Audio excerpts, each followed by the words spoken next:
ada engulfing ya. Bedanya kalau di inside, kalau inside itu kan high dan low-nya, tinggi dan rendahnya.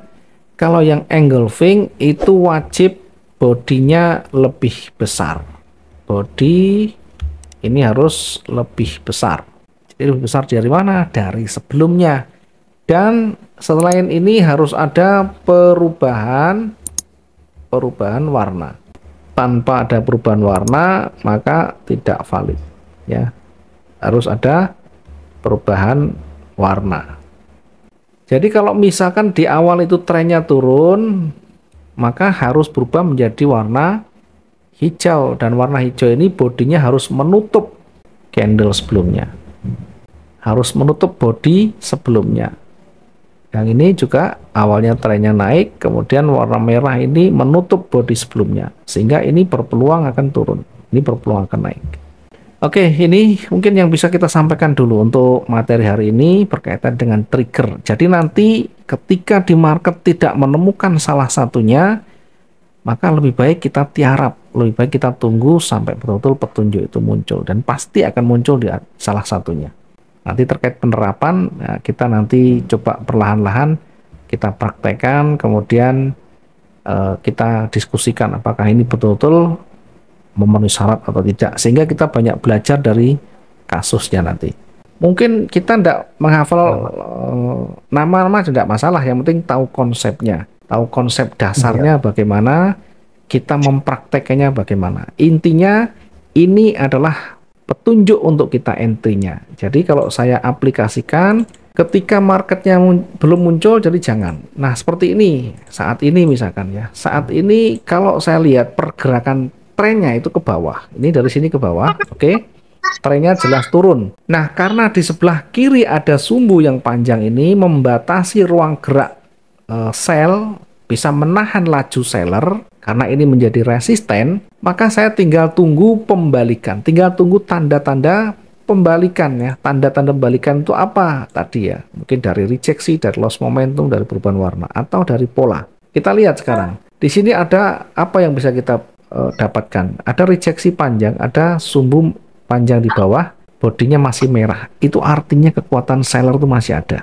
Berikutnya mencoba turun lagi, gagal lebih rendah dari low-nya, ditutup dengan merah yang kecil lagi. Itu artinya apa? Kekuatan seller semakin habis.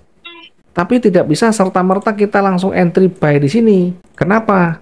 Karena masih belum ada konfirmasi naiknya. Ini hanya petunjuk awal dari rejeksinya, dari loss momentumnya ya. Sementara rejeksi loss momentum harus diikuti oleh perubahan warna. Tidak usah terlalu jauh, mungkin warnanya hanya sampai di sini mungkin. Misalkan sudah lebih dari cukup untuk kita menempatkan posisi buy-nya ya, meskipun kita masih akan menguji ya, akan menguji nanti ke depannya bagaimana. Yang penting ketika terbentuk kita entry buy misalkan di sini. SOP-nya pertama kita lihat ada sumbu di bawah untuk resiko, turunkan sedikit. SL-nya taruh di situ, TP-nya kita ukur. Ini SL-nya kita ukur dulu, kira-kira misalkan 1000 sekian, tidak memungkinkan, terlalu jauh. Ya, misalkan kita entry-nya di sini. Nah, dengan area di bawah sini, di bawahnya sumbu ini, kalau kita ukur dari titik entry ini sudah 1000 lebih, sehingga tidak bisa digunakan untuk SL. Maka SL-nya cukup dari titik entry taruh 400 di bawahnya. Jadi 400 itu di mana? Di sini. Oke. Meskipun ada sumbu di bawah. Kita bisa switch juga. Ya menunggu nanti ya ada petunjuk buy. Kemudian di bawah ini kita bisa SL di 2168, atau bisa dilakukan switch atau averaging dengan sell stop di sana. Ya, dengan sell stopnya. Tentu kalau sell stop 2 kali ya dari lot pertama. Targetnya nanti jangan terlalu jauh, ambil di sumbu terakhirnya yang terdekat di situ. Nah, di sini kita nanti exit semuanya. Kita taruh SL dari buy, ya, SL dari buy. Kemudian TP yang sell-nya, yang TP yang sell-nya. Oke, ini kalau kita praktekkan dan sesuai sampai ke bawah, maka minimal kita bisa menekan kerugian atau bahkan bisa membalikkan dari awalnya rugi menjadi profit. Kalau sudah warna hijau, Pak, kalau belum warna hijau jangan. Kalau nanti ada warna Oh, hijau iya. yang sudah mulai signifikan, ya baru tarik dari sini, dari merah ke sini. Nah, Hmm. jadi untuk mengukur kekuatan bullish itu sampai di sini nanti. Hijaunya sudah mulai Iya, iya. kelihatan gitu. Karena kalau tidak ada hijau itu berarti Oh, masih kuat turun nantinya. Termasuk seperti ini tidak boleh kita hmm. langsung sell, langsung buy di situ. Kenapa? Karena Iya, tidak iya. ada konfirmasi naik. Dia hanya petunjuk awal untuk berbalik. Karena nanti misalnya merah ini ternyata ditutup di bawah sumbunya, ya. Jika nanti ditutup di bawah sumbunya, maka hapus sudah untuk kita untuk entry buy.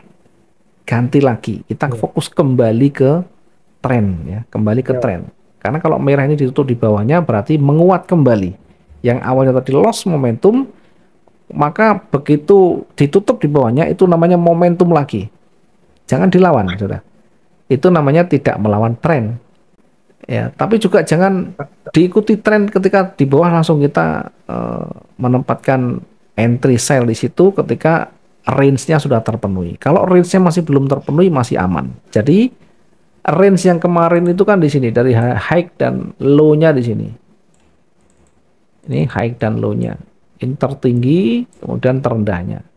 Kalau diterapkan pada hari ini, kira-kira kalau dia turun, ini high-nya taruh di puncaknya di sini. Oke, sehingga sampai kira-kira di mana? Sampai di sini. Apakah itu mungkin? Sangat mungkin sekali. Apalagi hari Jumat. Hari Jumat ini bahkan bisa berkali lipat dari kondisi normalnya. Yang penting diikuti saja. Tidak mungkin nanti dia turun, tidak mungkin ada petunjuk. Selalu ada petunjuk. Kalau dia turun berarti merahnya lebih rendah dari ini, itu berarti akan turun. Kalau dia berbalik, selalu ada petunjuknya. Apakah nanti ada rejeksi, ada loss momentum, selalu ada. Ya, perhatikan ketika dia mau berbalik, itu selalu pasti ada petunjuk. Kita kadang jeli apa enggak. Dia turun, mau naik, itu selalu ada petunjuk di situ ya. Mulai hijau, mulai hijau. Kan kelihatan sudah. Kalau dia mau turun, sama. Ada rejeksi, ada merah. Ada turun ya. Nah, begitu turun kita uji. Sampai di mananya, ya kita tarik begini. Oh, ternyata masih berada di atas 61,8 itu berarti masih berpeluang kembali naik. Jadi ya, kalau ini naik, kemudian merah ini turun, selama masih berada di area koreksi, area retracement-nya, maka dia masih berpeluang kembali naik lagi. Jadi mencari Fibonacci saat sudah mulai ada perubahan warna yang signifikan. Kalau belum ada, jangan.